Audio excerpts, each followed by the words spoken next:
It was great, wasn't it? Yeah, We started off, and you met my mate Robin, didn't you? Yeah. And some of the stories. Do you want to tell Steve some things about Robin that you learned? Do you know him well? Yes. Well, do you know about his worm problem as a kid? Go on. Right. What I can remember is he had worms as a kid. Not sure how you get him. He never answered me. He was getting a bit touchy about it. This is like the second time I met him. I think he was a bit annoyed that Ricky told me about his problem. Now straight away, you not being there, instinctively, what do you think went on with this story about worms? My suspicion is rather like when you told a group of people that Robin had once suckled milk from a cow's udder. Did you mention that as well? Yeah. My suspicion is that, like the cow story, the worm story is not true. But why would he get so sort of uppity about it? Well, Because it's not true. imagine if that wasn't the first time he'd done it. Imagine if he did that every single time he was with somebody for the first time and Robin was just met them. He will tell that story to anyone. But they do say there's no smoke without fire. Oh, Robin! I also told him that the way Robin cured these worms was because the doctor told his mother, right, to hold a piece of ham or cheese near Robin's anus so the worms would come out for the food, and he believed it. I'll tell you why, though. I said to Robin used to sit on spam to try and get the worms out, and he believed it. But Steve, right, do you remember that story about 3 or 4 years ago where there was some bloke in the army? He went away to somewhere, Vietnam or whatever. He was messing about in the woods. Messing about in the woods? Shouldn't he have been fighting? Whatever. Yeah. Right, and he walked through some lake, and I think he'd cut his toe or something on something, and some worm of some sort crawled in the gash. Yeah. And it was in his body, and the doctor said, we've got to get this out of your body. So what they did was, they said, right, the thinnest part of something of your body that things can crawl through is on the top of your head. So they wrapped Where the skull is. So they wrapped some bacon. No, they didn't! They did. Right. So he's going by the toe. So what we do is, I'll tell you what, that worm's probably heading straight for the head. We put a bit of bacon on it. The thinnest part of the body is the skull. Of course it's not the thinnest part of the body. It's where your brain case is, isn't it? It's the skull. There was a reason for it. And it was like they stuck some bacon on his head. And As ever, the vital piece of information, i.e. the reason, Carl seems to have forgotten. Because the worm was in his body, and they said everyone likes the smell of bacon. Including a worm. Even a Vietnamese lake worm. They love Remember bacon. last week when I said about the little fella with the bone with no brain, and you were proved wrong? No. We were saying it wasn't a little fella. We were saying it was a stillborn child. It wasn't a little You're fella. changing it now. You weren't having any of it. Right, hang on a minute. I'm getting confused. There was a Vietnamese snake that went inside of a soldier. A little like maggot or some sort that you have to get out of your body because it causes problems. Yes, and so in order to get it out of the body, they strapped bacon to his head. That is great. This doctor. And did that work? I think so. They had a picture of him smiling. Oh, what, the worm or the bloke? The bloke. Oh, honestly, I hope someone knows the story. Right. It was about 3 years ago, I reckon. Okay. And, it did work. GI bacon. So this is why So what, the worm burrowed out of his head to get the bacon? Get to the bacon. Right. That's great. So this is why when Robin was telling his story, I was a little bit disappointed if it wasn't true. Right. Because in a way, You know Robin's never been to Vietnam. No, but do you really think that Robin, well, as Robin said at the time, Carl, why would I sit on ham then tell Ricky Gervais? It's a very good point. because if he was a kid, you do daft things like that as a kid. Right. He's been telling Ricky Gervais, though. Yeah. And then, bless him. Okay. And then anyway, Robin left, and I tried to chase him, but he got away, and he knows that we've and then we had a few pints, and then Carl embarked on some of the greatest stories ever told. Can you tell the story about your dad? Well, let me run it. I haven't spoken to him all week, so let me run it by him. Okay, play records. Because What we got? we've got one of Steve's. Yeah, well, bizarrely enough, this comes from the Teachers 2 soundtrack, the soundtrack to the current TV series. There's a slight whiff of nepotism in the air. Yeah. Rick, would you like to explain why? Well, that's why you're doing it. Though my girlfriend works on it. But Yeah. you were going to play this anyway, weren't you? Well, I was actually. Bizarrely enough, I was going to play some I Am Clute, and this is from, as I say, the Teachers soundtrack. This is called To You. It's a good track. That's I Am Clute, and a track called To You from the Teachers soundtrack. That's also got, I noticed, the Electric Soft Parade, The Hives, Star Sailor, Feeder, Turin Breaks, Mercury Rev on there. Good little collection. Lovely. Carl has just had confirmation. He's looking smug because someone phoned up and went, it is true. It's a Laogai chi worm and you wrap bacon around your head. That's all the bloke knew as well. Yeah. And his name was Gary. Yeah. So I'm not having it. No. And he said, see, that's why the Robin thing isn't so weird. He said, but when you said he tried it with cheese, he said I was having none of it. He's got standards. Strokes, hard to explain. Like Carl, really. Yes. Yes. So, Carl, concentrate. So, we'll leave the worm with the bacon wrapped around the head, shall we? Well, if you're ever caught in the jungle, Yeah. Always carry some. bit of Danish. Good advice, lovely. So, would you like to start on your to Steve, because I've heard all these. Well, we won't do them all. We'll start off with the Mr. Freeze. Tell Steve the story of Mr. Freeze. This is the first time he nearly died. This is the most serious of the lot, really. So, what it was, do you know, like, I don't know if your mum and dad did the same thing, but like they do the weekly shopping on like a Friday. Yeah. So when you got to Thursday, there wouldn't be much stuff left in the cupboard. It'd just be like, you know, your Jacob's crackers and stuff like that. So when they'd been to the supermarket and they came back, I was like, you know, what's that saying? Like a pig in. You know, I loved it. It was like loads of food coming in, loads of biscuits. What is that saying? He nearly said pig and shit. Right. Is that the same? Yeah. Right. So yeah, all this food comes in. Thank God he didn't. Otherwise he'd have been in trouble. That's true enough. Because he's culpable for our actions. Because he's the producer. Technically, that twat's in charge. Go on. Right, so anyway, so there's loads of food, and I'm like, oh yeah, look at this, and chocolate biscuits, and, you know, penguins and stuff. Bacon. So, bacon. Just in case, you never know. So anyway, my mum and dad's putting the food away. Me and our kid are like, he's already grabbed something, gone back upstairs. It's like feral children. It's like a quest for fire. And then they ran upstairs. What did he sit under the bed, gnawing at some sort of pig trotter? So I saw, do you remember Mr. Freeze Pops? I do. Yeah. So they're kind of like popsicles, icicles. Yeah, but really long, like a foot long. Yeah. Right? So I thought, I'll have one of them, so I grabbed it. Went for the nutritious stuff first. Absolutely. And like my mum and dad are putting the stuff away and what have you. And I rip it open and knock it back, right? Straight away, just right back like Swallow that. it, Right? But it went down the wrong way, right? So I was on your shirt. So I was like, oh God, I can't breathe. And my mum and dad didn't even know what I'd ate. Do you know what I mean? I ate it so quick. Yeah. And I'm sort of tapping my mum on the back, going, she's going, oh God, you know, he's choking again, because I was always choking. One thing, I don't know if I've got like a small throat, but I mean, even Ricky knows I can't drink that much, can I? Yeah. Do you know, Or eat pebbles. I'm not a quick drinker. I'd always, I think I'm scared of like swallowing stuff. Yeah. And it was like bottle tops and Imperials and stuff. I was always choking on stuff. Oh jeez. So anyway, she's going, oh God, what's he picked up on it now? Drop it. So- Hit his nose with a stick. So I was going, choking. At this point, my dad had like, I think he'd put his share away, you know, his food away, and he'd gone. His share. I love it. He'd gone to watch like Winner Takes All in the lounge, and I was in the kitchen, and I was starting to like I didn't care anymore. Do you know what I mean? I'd just got to that point where I wasn't struggling anymore. You just thought, I'm done. I was like falling to the ground, and my mum's going, you know, get in here, I think it's serious. And my dad comes in and sort of starts shouting at me, saying that's what you get for being greedy.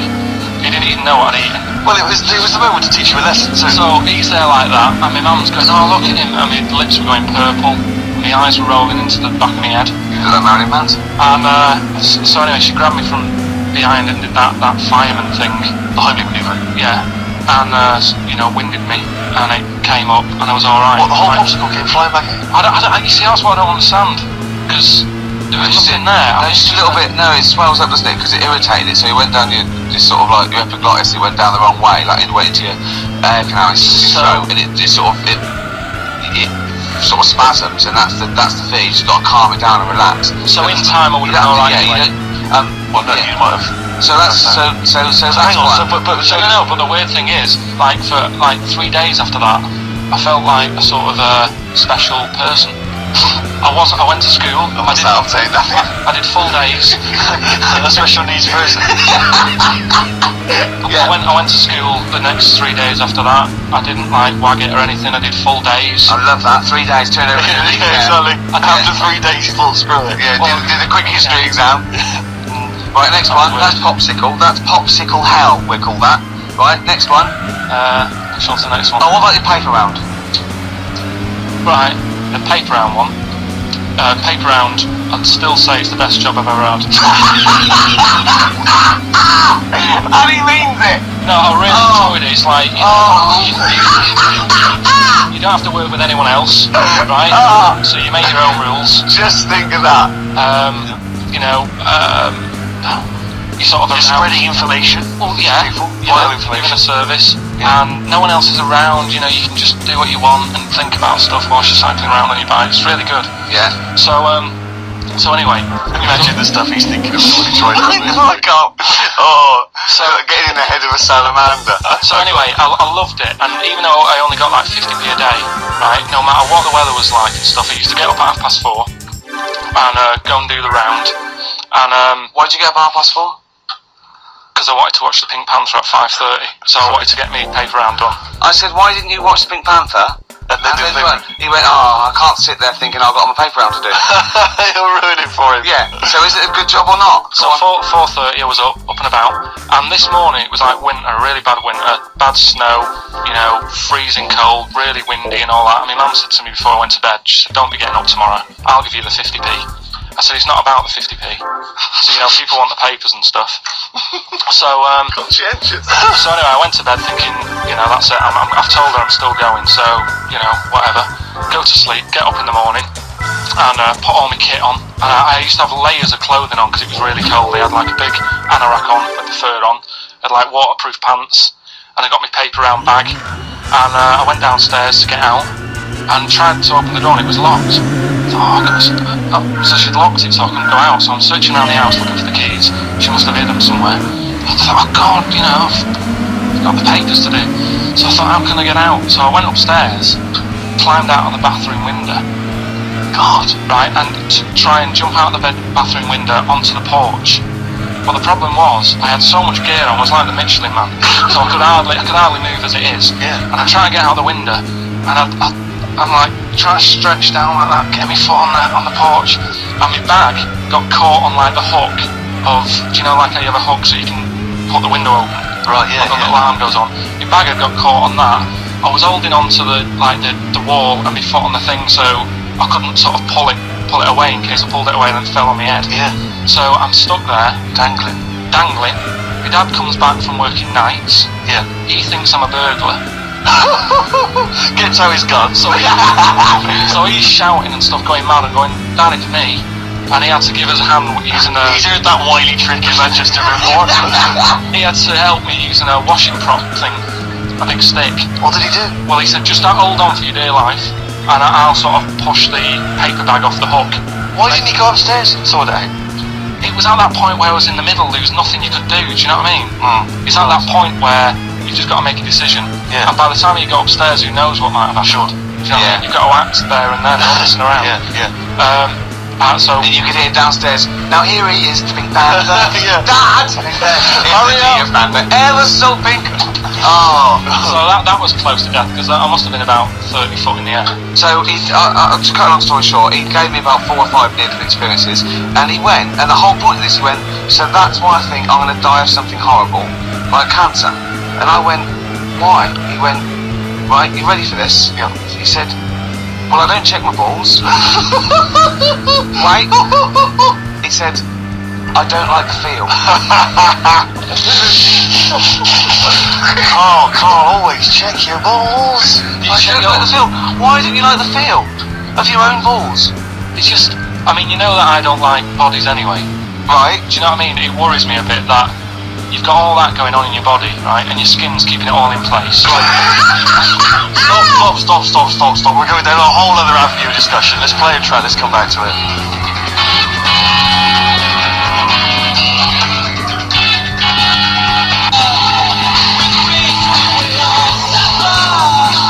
Alright, this is Carl, the producer of Wicked Days and Steve Merchant on XFM 104.9. We're playing out some of the best bits, hope you're enjoying it. Here's another one. His homework was to got one of those stupid lateral thinking problems. We maybe should give an example of the... Romeo and Juliet. Right, Romeo's asleep on the bed, Juliet's on the floor, covered in water and broken glass. What happened? And you ask all these stupid questions, and it's Romeo's a cat and Juliet's a goldfish. Again, Awful. what am I thinking? Yeah. Yeah, go on then, Carl. Right, Yeah. there's a bloke lying on the floor, right, he's cut his head, blood's coming out of his head, and all his mates come running up, and they're all stood round him, and they don't take their hats off as a mark of respect. That is outrageous. Why didn't they take their hats off? I'm laughing, but it's probably as good as the real absolutely. one. A bloke's fallen with his... Yeah. He's lying on the floor, Yeah. he's dead. Yeah. His mates come running up, he's like, Was it important that his head was cut? I don't know. I Would mean, it have been okay if he'd have been wearing a hat? He wouldn't have been dead if he was wearing a hat. what's your answer? No, you meant to answer a question. You don't just go, what's your answer? You say, where's the turn? You go, no, and I have to guess. It's obviously like sort of motorcycle stunt team or a parachute. Why didn't they take their hats off? Because they're probably still on the motorbikes or something. Or... Yeah, but if you mark a respect to someone, you could take your helmet off. I'm getting angry. What? They're parachutists.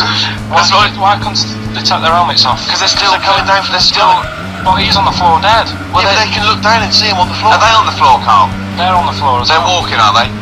Yeah, well, they sort of stood there looking at him. They're stood there. Yeah. They're stood on the floor looking They're at soldiers. Why? But why? If Because it might be in a battle zone. They might have their helmets on, and he's been shot in the head. No. Well, that does work. You see, this is my point. That one works. That one works. Unless you give us a piece of information where that doesn't work. What's the difference? Why is yours different to he's been shot in the head in the trenches and they're looking at him and they keep their helmets on? I just don't think it matters as much. If they're in the trench, they're already guarded a little bit, so they could take their hats off. It's the best mate, for God's sake. Okay, I'm just dwelling on this. Are they normal hats?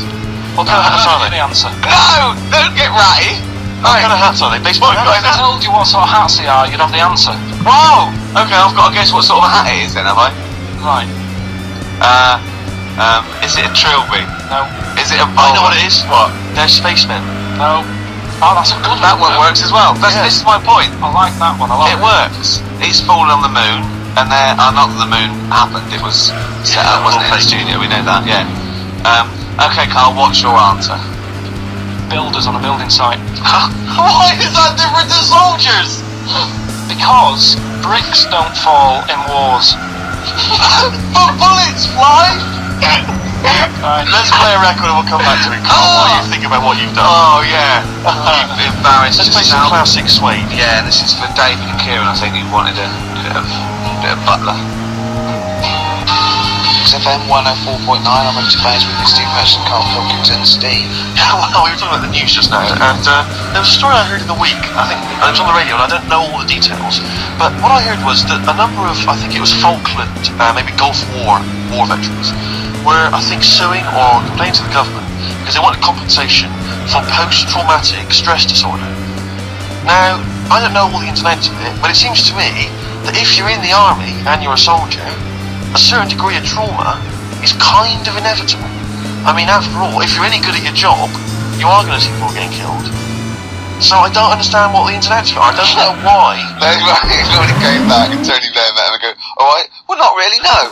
Go on, what's the matter? Well, there was people shooting at us and everything, it was all muddy. Well, calm down, don't cry. Well, I will. there was a drill sergeant just kept shouting, saying, "Look at you, stupid boy, where's this gun?" I just cleaned the gun and it was fine, and now he's telling me to clean it again. Yeah, the boots, they were shiny. He's got to do that. It's more. His neck was as big as his head. Well, yeah, but you don't know what they, I don't know what the ins and outs of it are, but what you got to do is make sure you know what you're going into. That's what I do. You got to check the small print. So if I was, going over to like the Falklands or the Gulf, I'd put that and go, will it be horrible? I guess, will it be horrible? It will be horrible, yes. It will be horrible. There will be shooting and lots of death and everything. I go, right, I'm not going to go. They go, okay then. That should be fine, yeah. Should be fine, yeah. Just like that. Is anyone else scared like this? Pretty much all of us. Okay, then we'll go to anyway. My brother went into the army, right, because he couldn't get a normal job. And my dad said, if you don't get a job by such a date, that's it, son, you're going in the army. When was the Falklands? Was it about 81, right? And it joined back in like 81 or something. And I don't know, it was an older shot or something. Oh yeah. And he wrote back to my mum saying, a bad time to join, bad time in this. So she wrote. Join, that's so sweet, Carl, isn't it? And they're like, dear Dad, yeah, well done. I don't know if you've noticed. Yeah, I was on the dole, that's for sure. Thank you, Joy. A month before the Belgrano. Anyway, go on. My mum called up, spoke to the sergeant, and said, "Can you leave him out of this one?" Can you leave him out of this one? What, the Falkland War? He's only just joined, and she called him Chuck, which he got done for. Like, she's one of them, I think it's a northern thing, like saying, "How are you, Chuck?" Yeah. And she called the sergeant Chuck, and the sergeant said to my brother, "Your mum, she's called up and asked if you can not go." Which, of course, we'll see how it goes. What do you mean? Why did the sergeant even entertain this? Well, Pilkington, come here. Your mum's been coming in a earache. Now listen, tell her I've told you. But can you call her, because she called me Chuck and everything. Can you call her and say you don't mind? We're not really, oh please, because I've promised her say you want to go. No, please say you want to go. Why was he entertaining this phone call? Because he was new to the army, I suppose. Who? No, I mean the sergeant. I don't know, maybe they do that. So what happened? He didn't go with you? So he didn't go, no. You can't do I love it though. We went over the top. Hilton, I've got a no. Yeah. Is this really your mum? Yeah. Okay, no, this seems to be in order. Because I noticed it says, I do not want to go into the army, I don't want to go and fight, and it's crossed out and it's good, my mum says, don't. Yeah. And you didn't write this yourself? No, my mum wrote this. Okay, definitely wrote this yourself. You're going to have to fill envelopes. No, I'm sure if he was needed, he would have had to go, but I think he made a bit of a special effort. He sorted it out. Well, it wasn't conscription anyway. Oh no, I'll see. Were the other soldiers going around just going, what? Pilkington. No, he ended up being a mechanic in there, and he got kicked out for going for a packet of fags in a tank. What? No, wait a minute. Do you mean he nicked down the shops in a tank? Yeah. I don't believe that, Carl. Honest to God, that, and he went off with the sergeant's wife. So that didn't help, and he ended up getting kicked out. Sorry, your brother's a genius. I love this. First of all, he gets a call from his mum. Go and let him up. And goes, oh God. Then he goes, where's Pilkington? His mum's on the phone. Where is he? He's near your house, Sergeant. Near my house? Well, why is... no reason. Well, when he comes back, when he's finished, tell him his mum called. And can he get me a packet of fags? Tell him to walk this time. Wow. So the sergeant found out that he was sleeping with his wife? Yeah, I don't know. I mean, did your mum phone up and say, let him off? Can he... Yeah. That's fantastic. Well, he misses it. I mean, I haven't seen him for about 11 years. But ever since he came out, he's just kept getting into trouble and that. In the army, people slag it off, but I think if you're a certain type of person, it's good for you. He didn't straight him out. He was going down the shops in a tank, he was shagging someone. It's really weird. It's like back then, he was like a proper adult, and he had a house, and he collected crystal with his wife and that. And now, he hasn't got any of that. Has he got the wife? No. Has he got the crystal? Don't think he has. I haven't seen him for about 11 or 12 years. Carl's stories always start off nice and funny, and then they just leave me empty and slightly depressed. I don't know whether to hug him or shoot him for the moment of his misery. Can we take Carl to the... phone in if you think I should take Carl to the vets and have him put down, because it's just too stressful. This is what I'd like to leave you with, a song for the ladies. Start This on the Edge of Town from the amazing album of the same name, Springsteen. See you next week. Bye.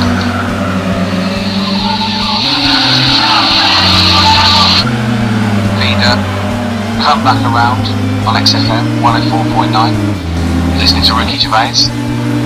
Yeah, I'm with him as well, Steve Merchant. Thinking of dropping that. What? Thinking of dropping that, just going, because it's just too little. I'm Ricky Gervais with me, Stephen Merchant, and Carl Pilkington too. I mean, get to the music, so it's, hi, I'm Ricky Gervais, this is XFM. Sure. Here's Radiohead. So they'll come out, that was Radiohead XFM, I'm Ricky Gervais. Tony Blair, what's he all about? Yeah.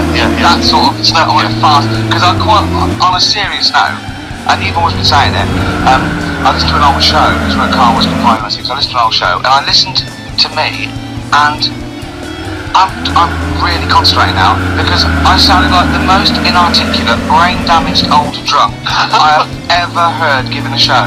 Yeah. I mean, I was shocked. Not finishing sentences, leaving out words, slurring, just doing noises that you understand because you know me. Yeah. So I'm really going to make an effort for the listener. Yeah, it's not going to happen, is it?